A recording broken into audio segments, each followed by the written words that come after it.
Anybody ever heard of OpenShift? Stick your hand up if you've used it. Okay. First thing I want to put up is this. I always put this up first. Note the promotional code. If you haven't signed up, if you have your laptop in front of you right now, sign up. If you've already signed up, log in. Make sure you're ready to go, because you can do some of the stuff that I'm going to show you today if you want. Follow along. This is just in case somebody runs into this on the internet. I'm sure most of you Americans know all about what the State of the Union is. My idea was I was going to walk through everything that's going on in the project space of JBoss and try to give you an idea of what is available and how to get started and what the tooling does and all that kind of stuff. So hold on to your hats. But then I got contacted about 2 weeks ago from several of these other people, and there's several other talks that are going to focus in fine detail on these topics. So some of the stuff I'm going to touch real lightly, and some of the stuff, I think I went one too many, didn't I? No, so. And some of the stuff I'm going to touch a little bit more deeper. So follow along. I'm not sure who is aware of where this comes from, so I wanted to do the complete background. There was a company called Makata in California, startup.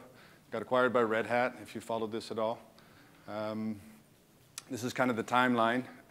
I started playing around with it right after it came out in Red Hat, because as a developer, and I'm sure if you've used it, you see the value in this real quick, at how much fun it is to work on this kind of stuff and be able to deploy your stuff so quickly and easily and destroy it and start over and make another one. And, since about May of this year, they've come out with a live CD, and if you're using Linux, you can install that locally, and so you have your own little private PaaS on your laptop. This is fantastic. This is exactly what we were waiting for. Who doesn't like OpenShift? That's an easy question, eh? Was that a hand used to burr? We'll see you in the parking lot later. Stay tuned. There's going to be some really neat stuff coming up here in the next couple of days on this. I can't really say what, because Burr's sitting here. Otherwise, I'd tell you. I kind of wanted to touch on this stuff. This is what I was talking about at the beginning. At 2 o'clock today, Grant is one of the, is Grant here? He's one of the evangelists for the OpenShift team. He's going to be talking. Xavier, are you here? Right there. It's going to be talking based on the tooling and how that's all integrated with JBoss tools and how you can do the OpenShift stuff. So I won't go very deeply into that. It's also why he's here, to make sure I don't step on his stuff. And then Bill, if he's in the room. No, he's going to go into all the JBoss portfolio in the cloud. He's going to focus a little bit more on the products. So that's yeah, the supported tooling. So that would be an interesting one to go check out too on day 2. I like to split this into 2 pieces. The first one's sort of a primer. It's something I've used quite effectively through most of Europe now for a while. I'm also writing a small book on it. It's going to be an ebook coming out probably in August. So that's the flavor I want to start with. And what we always say, this used to be, in the beginning it was 5 hammers, now it's 3 hammers. I'm going to give you 3 tools when you get started with OpenShift, right? You get 3 things you get to play with. That's why we use the different formed hammers. And once you've done this, you never go back. Who has used this and it hasn't changed the way they develop? I mean, this is just, it's absolutely changes the way you look at how this stuff works. It's so quick, it's so easy to use, and the first time I saw it was at JBoss World last year, and it didn't really hit me until I got into Dublin and we had another conference. And Mark Little was talking about it, and I just whipped up on my laptop like you're doing, like I asked you to do. And I tried it, and within 2 minutes, you have the first Java thing up and going. That's just completely shocking. So positioning a PaaS, what is this? It's platform as a service. I'm sure you all know about it, but what is it realistically for me and for you as a developer? Another check. Who's a developer here? Should be all of you, right? Who's an architect? A manager? See, there's always one. What are you doing here? Did they switch to signs? No, I'm just kidding. So this is what the developers like, and the architects too, when they get time to play developer again. You know, we've been coding for a long time. We really like that. We want our beautiful tooling that Max is giving us. And we want some kind of setup like this where we have great big flat screens and we can do our thing, drink our coffee, and nobody messes with us, right? And why are we always screwing around in our projects with operation stuff? So any operations guys here? Sorry, I'm going to hack on you for a bit. This is not something that is strange to any of you developers. Anybody that's been a project lead and has promised some kind of delivery date, I'm going to release my software for you guys in 2 weeks or whatever. And how many times you step up behind some of the guys in your team and they're messing around with trying to configure a database or a data source, or they've updated their plugins, or they've broken something. You know, they're always doing something in the stack. You get it all sorted out, and you get your stuff tested, and now we move it up into the acceptance level. And it's supposed to be a snapshot on VMware or something, and it's supposed to all be configured and ready to go, but you're messing around again with your data sources or trying to import data sets or whatever this garbage is. We don't want to do that anymore. So this is the quick start from the primer. You've already signed up. You install the client tools or not. If you're using the IDE, that's all taken care of for you. So if you're using the Eclipse with the tooling, if you can do best or pretty much a lot of stuff already in the web designer now, or the web page that they provide. And then we're going to create a domain, an application, and deploy something. Is there anybody that was forced to learn Git when they started playing with this? So America's pretty up to date. When I go to Europe, everybody's still using CVS. So that can be a bit shocking, but it's not that big of a difference. So you've signed up. This is what it looks like. Everybody's done that.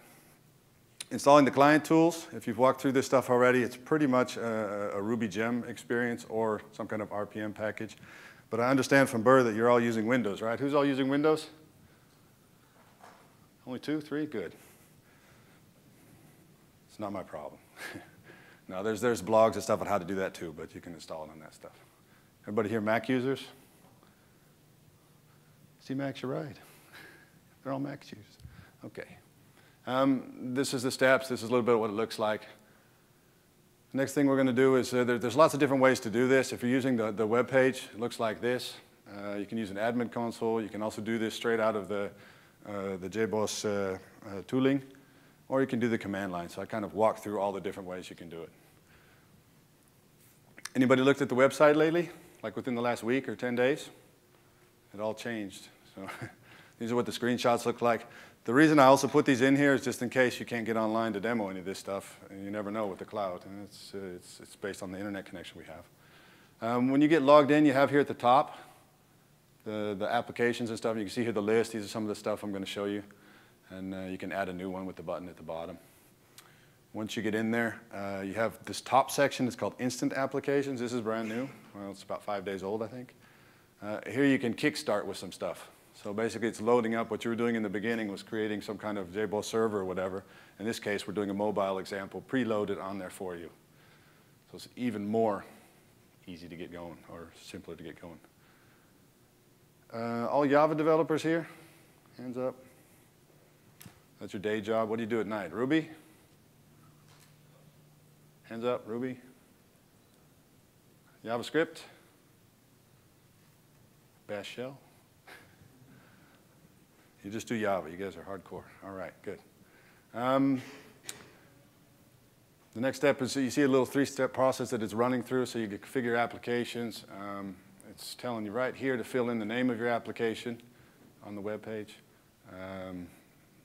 Get to that in a second. And then you got to pick on the bottom half of the page all of this. And here we're, of course, only going to be picking the JBoss server because we're all hardcore Java guys. Welcome. Have a seat. Here I was doing the governor example. After it's created the server, you get this. And the most important things for you is where is it and how do I get it? So here's the download. So if you do it in the web, up to this point you didn't need any of the tooling. If you installed the client tooling or have Git on your machine, you can now clone your thing and get busy. I've never actually tried to race through this, but I bet you could get this down to probably about 30 seconds or so, and you're coding. It's that fast. Once you have it set up, you can dive into, I have here an application called Portal. You can add cartridges. You can do it here, or you can throw it away. Adding a cartridge means I'm adding things like a database or a Jenkins build server, or whatever you're doing that they offer. So hit that button, check it out. Now here's the Maxis tooling. If we use it inside of the Developer Studio or inside of Eclipse with the JBoss tools, this is what you'll see. Here's, for example, we've selected AS7. These are all the things that are available as extra stuff. It'll walk you through there. You can also do this all by hand. Who prefers command line? Not even half. Who does it in the IDE only?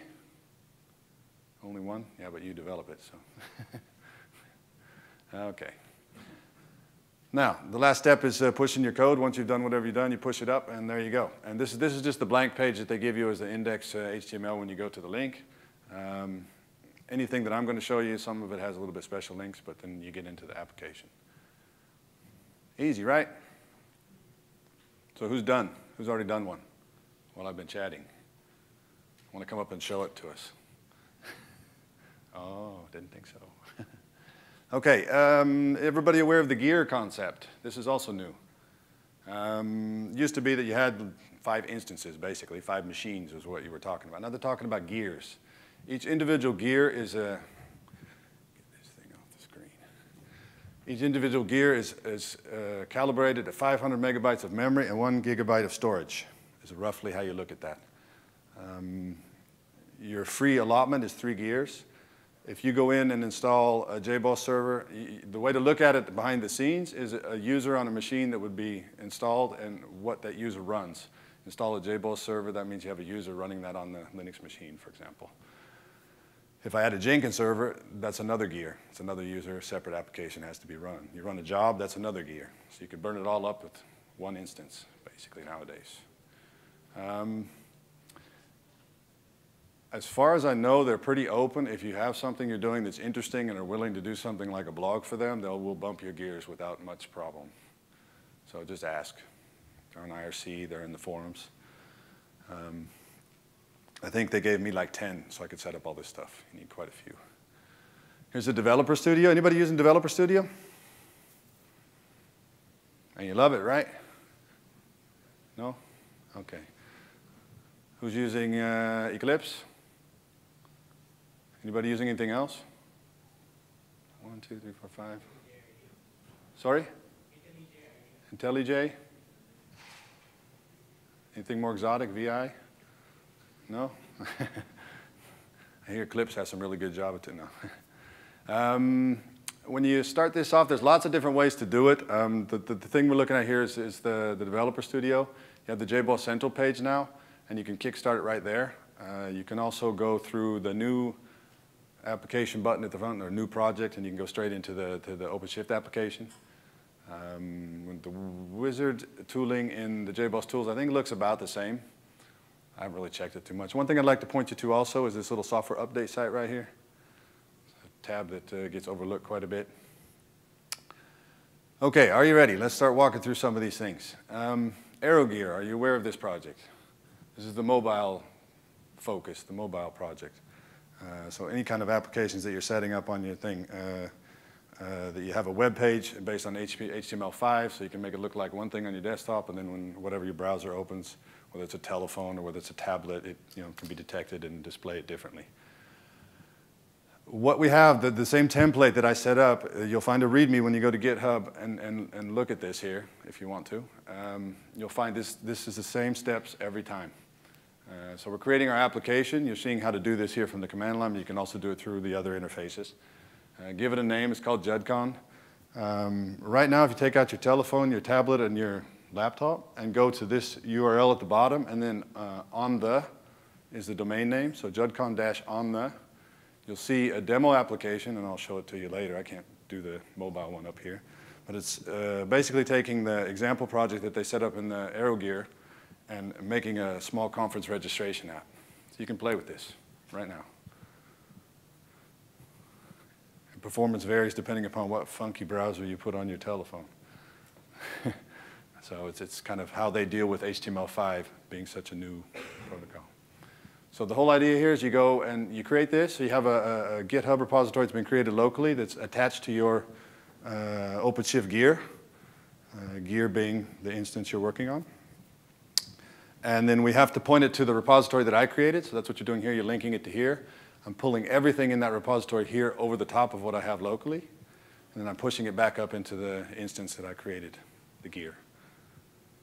Okay? And we'll take a look at these all in a minute if you haven't been able to view them. Does anybody get it to work on the phone? Is anybody awake? The next one, the web designer. This is a really nice one to demo. This is the BPM. Anybody doing BPM projects at all? Anybody working with jBPM? All right, this is the new jBPM 5 tooling. You can put this thing all the way up into the cloud. I have a project set up for this. Follow the steps. You'll get the. You do need to use a little bit different URL. It won't work here, but I've linked it from the basic index page, so this has a link you can click on to get it to start up. Give it a little bit of time. It has to load. It's a pretty heavy-duty WAR. You can play with it, do things, but the only thing you can't do is save. It's meant to be embedded inside of the governor project, so it's leveraging all that kind of interaction with the file system. Excuse me. So you're not going to be able to do anything except for draw and stuff. You can get anything you make inside this. You can get it out because there's small tabs at the bottom. You can export it to BPMN2. If you cut and paste that and put it in your IDE, it'll pick it up in the tooling. It's valid. So it's a really nice thing if you want to demo it for customers or show your boss or whatever. A little bit lighter weight. We also have a jBPM migration project. I know it's cheesy for the people that know me. This is my project, but I'm not going to give a talk. If they give me a chance to give a talk, I'm also going to promote my stuff. So we have a migration project to get people from jBPM 3 to 5. It's all based on the BPMN 2 specification. If you grab this, what I've done is done a web front end to this, so you can drop your old files in and it'll poop out new ones. Okay? Same idea. Pull it down. These are pretty straightforward. There's no database involved or anything like that. Now, switchyard. Anybody heard of the switchyard? ESP, anybody using it? Hobbying with it? Playing with it? Not in production, I hope. They've done also a small setup here, so I've cloned it over and set it up for you. What this ESB is doing is exposing one service. So you can go to the WSDL and take a look at what it's doing. It's not super sexy demo yet. We got to come up with something a little bit more interesting. It'd be more fun to tie in some kind of a jBPM flow that would make access to some service calls in there. But right now, it's just a basic, getting started is deploying the ESB out onto an OpenShift instance. So basically, you could create a node and host some web services out there. Could be handy. Anybody playing with this project? Anybody reading about it? Anybody heard about it? Only 5 people? This is a new programming language that they're working on. They also have their little demo set up here the same way. This is just a hello world, gives you an idea how it works. Consider this kind of stuff as like a template to get started. So anything you'd want to try out, you could just pull this in, set it up, and then start working on it from there. You don't start from scratch. Saves you all the trouble. Any portal developers here? Oh, one. It's your project, right? Okay. Okay. He's embarrassed. We have the gate-in project. It's kind of nice to be able to deploy such a heavy, large portal piece into the cloud. I was kind of surprised that it would work that well. You would expect a lot more configuration than was really needed. So this is a good sign also. If you're deploying stuff out onto the OpenShift JBoss AS7 that's supplied, we're talking about EE6. So if it's standard stuff, it should just run. And it does. Give it a look. It's absolutely the portal, so you have to log in at the beginning and you start doing your stuff on a free instance. This is pretty handy. Anybody know anything about the Drools Planner? One. Planner developer. And a guy in the back. Okay, there's a demo that we put together about 2 weeks ago. I was talking to Jeffrey. I'm not sure if he's here. Does anybody know if Jeffrey's here? At the conference? I'm not sure if he came this time. But he's not? Okay. But he put together a nice little demo page where we can deploy this thing. It's a vehicle routing example. It's pretty complex, and it keeps cycling, so when you hit it, you got to wait a second. About every 4 seconds, it refreshes and keeps working on the problem and improving the routing of the vehicles. It's pretty nice. This is a fun one to look at. And then we have a really cool one. This is a bit of a lead-in to what's going to be happening tomorrow. I personally work on the integration stuff, so the SOA platform, the EDS platform, and the BRMS is my favorite one. And we're coming out with the new one today. They just announced it. I don't know if anybody caught it in their news feeds and stuff, but 8 o'clock this morning that 5.3 is out, which includes the new JBPM integration, which is why I kind of push all the JBPM stuff. The fun part is trying to get a product into the cloud. So I've shown you pieces that make up the product that come from the community. That's how we work. So for example, the web designer, the governor, the rules planner. It's not part of the product yet, but these are all the pieces that go towards the product. And now we have a completely put together product that we can also put into the cloud. This is not completely finished yet. I haven't beautified the Git repository, so you go to this one and it's not going to look as nice as the other ones yet. But stay tuned, by the end of this week it will be. Okay, but I'll show you what it looks like. I already have it running. Let's go look at some of this stuff, if you'd like.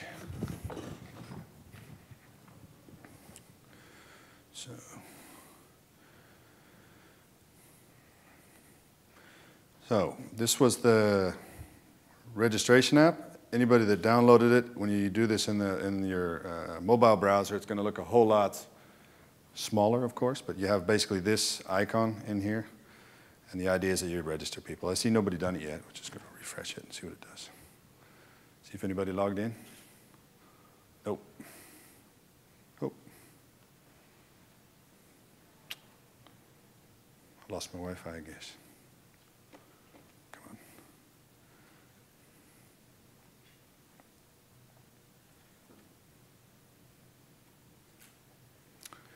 Anyway, go on to the next one. Here's the web designer.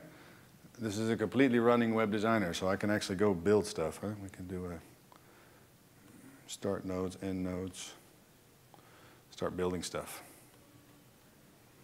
Full designer. And what I was saying here at the bottom is if you click on this down here, it should pop up with it. It's missing the internet connection. There it goes. You can cut and paste this. This is a BPM2 fully done file. So you can cut and paste this out of the tooling. It's kind of a trick, but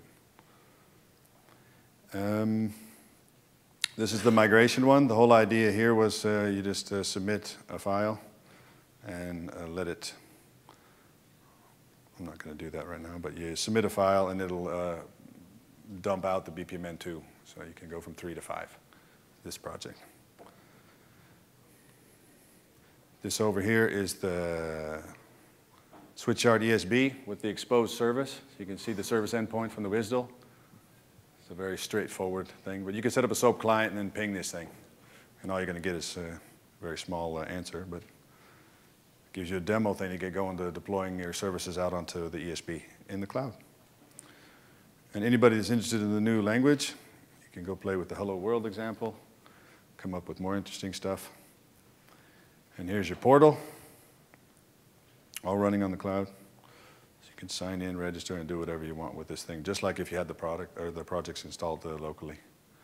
One that I didn't cover that's kind of interesting. Anybody aware what this is? The TD? Okay, they also have an example running. I didn't get a chance to get that done, so he provided this one for me. Basically, what they've done is they've loaded up a couple of data sources and then allow you to query this stuff, so you can play with this. This is all in the references at the end of the presentation. And then here's the fully running BRMS. And if they didn't kill my internet, it's over here running. Oh, what he's doing. Yeah, okay. Come back to that in a minute.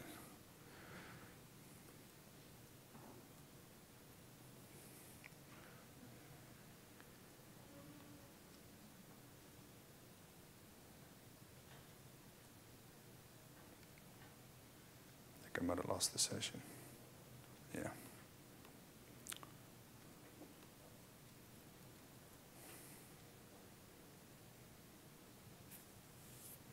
It's always the risk when you're doing the cloud stuff. It has to be connected. So.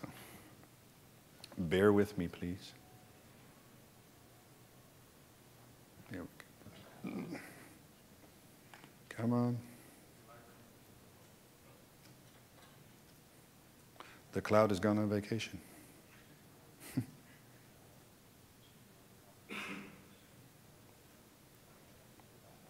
Ah, that's a bit of a shame.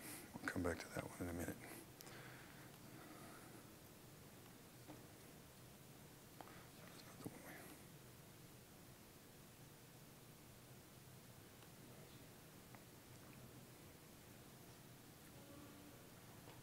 We've lost everything. Check it out. Come on.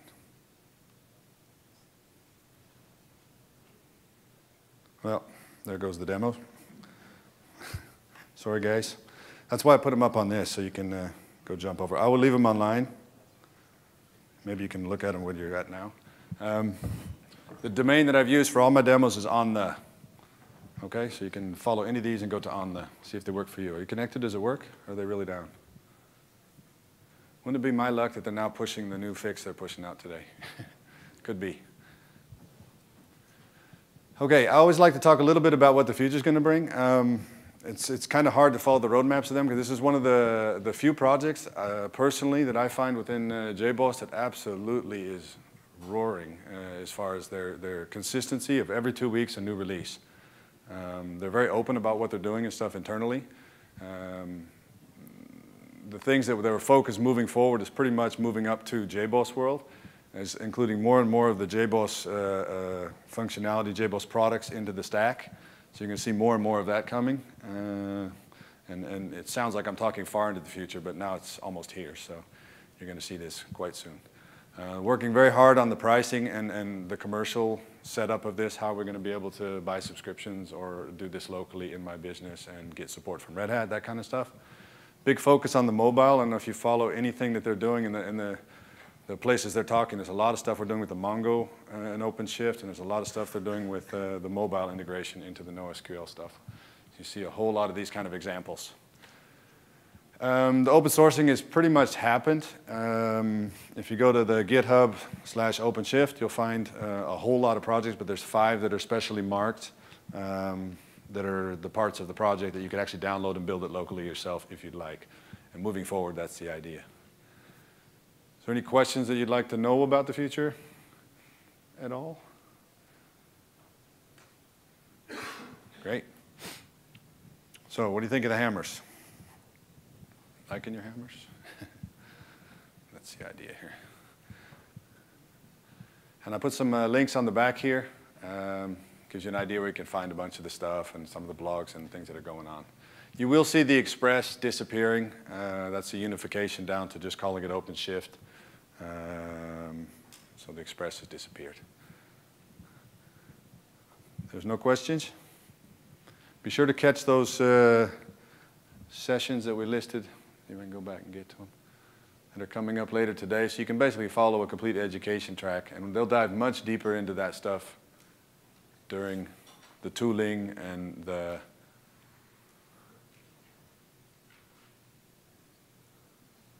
it's like reviewing the process here. So at 2 o'clock, this will be the mobile stuff you'll see. He's very big on the mobile stuff. I don't know if he's going to do the beer one. He has a very nice beer one on his site. You can go around, drink beer, and evaluate it and tell your friends how great it is to be where you're at now. And this one's going to be really good with the tooling.